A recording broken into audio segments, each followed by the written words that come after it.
Live, सामाजिक सांस्कृतिक बांधिलकीचे यथार्थ दर्शन। दुचाकीवरून पडून महिलेचा मृत्यू। छत्रपती संभाजीनगर जळगाव महामार्गावरील चिंचखेडा नजीकची घटना। आई व मुलगा दुचाकीने छत्रपती संभाजीनगर येथून पहूरकडे येत असताना दुचाकीच्या चेनमध्ये साडी अडकून दुचाकीवरून पडून महिलेचा मृत्यू झाल्याची दुर्दैवी घटना छत्रपती संभाजीनगर जळगाव महामार्गावर चिंचखेडा गावानजीक गुरुवार रोजी दुपारी 4च्या सुमारास घडली।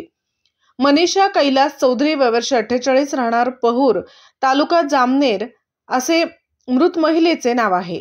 आई व मुलगा हे दोघेही दुचाकीने छत्रपती संभाजीनगरकडून पहूरकडे जात असताना चिंचखेडा नजीक महिलेची साडी दुचाकीच्या चेनमध्ये अडकली व महिला खाली पडली। यात महिलेच्या डोक्याला गंभीर मार लागल्याने महिलेचा जागीच मृत्यू झाला, तर मुलगा ऋषिकेश कैलास चौधरी याला सुदैवाने कुठलीही इजा झाली नाही। नागरिकांच्या मदतीने महिलेचा मृतदेह सिल्लोड उपजिल्हा रुग्णालयात आणला। या घटनेचा वडोद बाजार पोलीस ठाण्यात नोंद करण्यात आली आहे। गावदर्शन लाईव्ह प्रतिनिधी गणेश शेळके, छत्रपती संभाजीनगर।